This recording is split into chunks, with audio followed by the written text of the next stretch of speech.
کہ اس نفس کا علاج کیسے کیا جائے۔ ہمیں آپ کا پتہ بتایا گیا ہے۔ تو شیخ فرید الدین اتار بولے، نفس نتواں کشت الا باسے چیز، بات گوئم یادگیرش اے عزیز۔ نفس نہیں مرتا، لیکن اگر 3 اسلحے تیرے پاس ہوں تو یہ ٹھہر بھی نہیں سکتا۔ وہ 3 اسلحے کون سے ہیں؟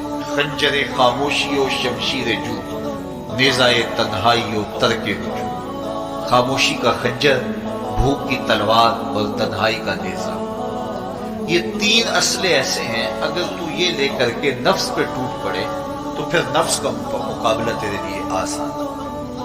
خنجر خاموشی، خاموشی کا خنجر، اللہ کے محبوب علیہ السلام نے فرمایا من صامت نجا، جو خاموش ہو گیا وہ نجات پا گیا، کیونکہ انسان کی زندگی کی زیادہ آفتیں اس کی زبان کی وجہ سے۔ آپ اپنے گناہوں کا اور میں اپنے گناہوں کا اگر احتساب کروں تو ہمیں سب سے زیادہ گناہ زبان کے ملے گا۔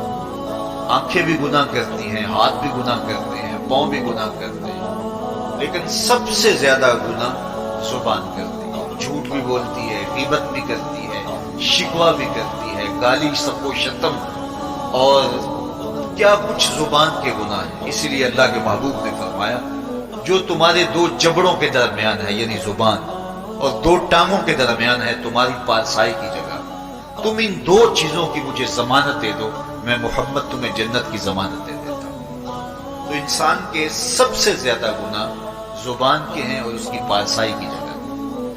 تو اس لیے میرے حضور نے فرمایا من صمت نجا، جو خاموش ہو گیا وہ نجات پا گیا۔ خنجر خاموشی، خاموشی کا خنجر نفس کشی کا ایک مؤثر ہے۔ اور دوسری بات بشمشیر جو، اور بھوک کی تلوار، تو بھوک سے نفس کا مقابلہ کیا جا سکتا ہے، بھوک کی تلوار سے نفس کا سر کاٹا جا سکتا ہے۔ اللہ کے محبوب کا فرمان سنیے، یا معاشر الشباب من استطاع منکم الباء فلیتزوج فإنه اغض للبصر واحسن للفرج فمن لم یستطع فعلیہ بالصوم فإنه له وجاء۔ اے جوانوں کے گروہ، تم میں سے اگر کوئی نکاح کرنے کی طاقت رکھتا ہے تو وہ دیر نہ کرے، فی الفور نکاح کر لے، یہ نظر کا اور پارسائی کا محافظ ہے۔ لیکن اگر تم میں سے کوئی نکاح کرنے کی فی الحال پوزیشن میں نہیں ہے تو وہ کثرت کے ساتھ روزے رکھے۔ روزے قاطع شہوات ہیں، تو بھوک سے نفس کو جو ہے وہ روکا جا سکتا ہے، اس کو لگام ڈالی جا سکتی ہے۔ تیسری بات نیزہ تنہائی، تنہائی کا نیزہ، فرمایا گیا کہ العافیت فی العزلہ، کہ تنہائی کے اندر ہی عافیت۔ جب مجلسوں میں غیبت کی بدبو پھیلتی ہو اور چغلی کا ماحول معاشرے کا جزو لا ینفک بن جائے اور مجالس کے اندر نظروں کی پاکیزگی کا قائم رہنا مشکل ہو جائے اور انسان کی زندگی کے اندر گناہوں کا بہت بڑا سبب مجلسی زندگی ہو تو پھر اس سے تنہائی بہتر ہے۔ حضرت شاہ نقشبند بخاری فرماتے ہیں کہ فقیر کے لیے سب سے اچھی جگہ اللہ کا گھر مسجد ہے، یا کسی کامل صالح شخص کی صحبت ہے، اور یا پھر تنہائی ہے۔ چوتھی جگہ ہلاکت کے علاوہ اور کچھ نہیں۔ ہمیں اپنے کاروبار میں، اپنے معاملات میں، اپنی ملازمتوں میں جانے کی تلقین کی گئی تو وہاں یہ تلقین کی گئی کہ دیر سے جاؤ جلدی واپس آ جاؤ، اور مسجد میں جاتے ہوئے تلقین کی گئی کہ جلدی جاؤ اور دیر سے واپس آؤ۔ لیکن ہم مسجد کے دروازوں پہ جب دور موجود میں رش دیکھتے ہیں کہ لوگ بہت جلدی نکلنا چاہتے ہیں، حتیٰ کہ کندھوں سے کندھے ٹکرا رہے ہوتے ہیں کہ جلدی سے باہر نکل جائیں، حالانکہ وہ عافیت کی جگہ ہے، 2 منٹ زیادہ بھی ہو جائیں تو کوئی حرج نہیں ہے۔ اور ایسے لوگوں کو بھی نکلنے میں جلدی کرتے ہوئے دیکھا ہے کہ لگتا تو یہ تھا کہ شاید انہوں نے کسی ضروری کام پہ جانا ہے، لیکن باہر نکل کے بازار میں پھٹے پہ بیٹھے تھے اور مسجد سے نکلنے کی جلدی بہت تھی۔ تو مسجد میں جلدی جاؤ اور دیر سے واپس آؤ، اور بازار میں دیر سے جاؤ اور جلدی واپس آؤ، لیکن ہمارے رویے اس کے برعکس ہو گئے۔ تو تنہائی میں عافیت ہے، خاموشی میں عافیت ہے، اور بھوک میں عافیت ہے، اور یہ ساری چیزیں روزے میں میسر ہیں۔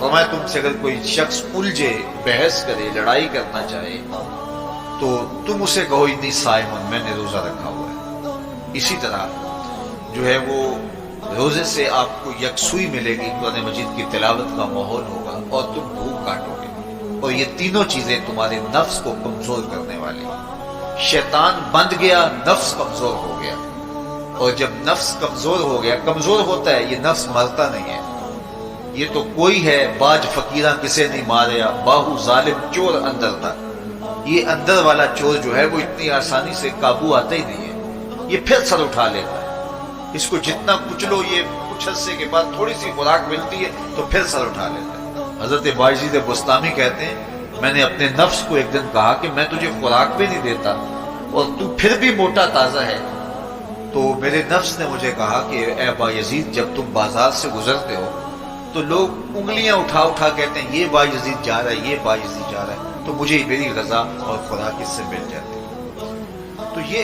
خوراک ہوتی ہے نفس کی، تو نفس بہت ظالم ہے اور ساری زندگی اس سے لڑتے ہوئے گزرتی ہے۔ وہ کسی نے کہا تھا نا تمام عمر طوفان سے کھیلتے گزری، نیا کے ڈوبنے کا ڈر بھی رہا، تو یہ ساری زندگی اس طرح ٹکراتے ہوئے سے گزرتی ہے۔ لیکن جب کمزور ہو جائے تو پھر یہ شیطان کو جو ہے وہ موقع نہیں دیتا ہے۔ لیکن اگر نفس اگر ماہ سیام میں ہمارا کمزور نہ ہوا، صرف ہم نے بھوک کی کاٹی اور باقی اپنے معمولات وہی رکھے، تو میرے حضور نے فرمایا جس نے جھوٹ اور برے کام نہیں چھوڑے اور جھوٹے کام ترک نہیں کیے، اس کے بھوکا اور پیاسا رہنے کی اللہ کو کوئی ضرورت نہیں۔ روزہ تو ایک مشق تھی، یہ تو باطن کی تطہیر کا ایک ذریعہ تھا، یہ تو من کی تہذیب کا ایک ذریعہ تھا، یہ تو نفس کی شر سے اپنے آپ کو بچانے اور شیطان کے مکر و فریب سے بچانے کا ایک ذریعہ تھا۔ دیکھیے شیطان بن جاتا ہے ماہ سیام میں، حدیث واضح ہے، لیکن نفس موجود رہتا ہے۔ اگر نفس کمزور ہو گیا تو شیطان چھٹ کے بھی کچھ نہیں کرے گا، کیونکہ شیطان باہر کا دشمن ہے، نفس اندر کا دشمن ہے۔ جب تک اندر والا دشمن ساتھ نہیں دیتا، باہر والا دشمن کچھ نہیں کر سکتا۔ ہمارے دیہاتوں میں چوری ہو جائے تو بوڑھے بزرگ سر جوڑ کے بیٹھ جاتے ہیں کہ چور کہاں سے آیا، کیسے آیا، تو ایک نقطے پہ سارے متفق ہوتے ہیں کہ اندر کا کوئی بھیتی ضرور موجود ہے۔ اگر اندر کا کوئی بھیتی موجود نہیں ہے تو چور باہر سے آ کے حملہ آور ہو ہی نہیں سکتا ہے۔ تو شیطان باہر کا چور ہے، نفس اندر کا بھیتی ہے، اور اگر یہ اندر والا باہر والے کا ساتھ نہ دے تو شیطان انسان پر حملہ آور ہو ہی نہیں سکتا۔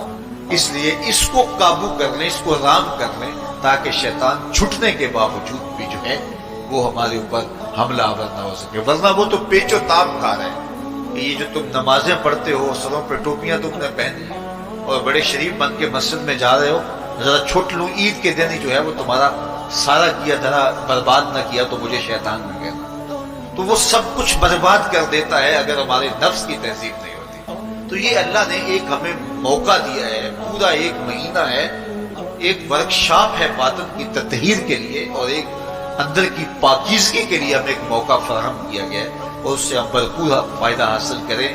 قرآن مجید کی کثرت کے ساتھ تلاوت، صلاۃ التراویح میں شمولیت اور خاموشی کا اختیار کرنا، اور جو ہے وہ اللہ کے ذکر فکر کی طرف متوجہ رہنا اور بھوک کاٹنا، اس کا عملی نتیجہ یہ ہوگا کہ اتقاء کی دولت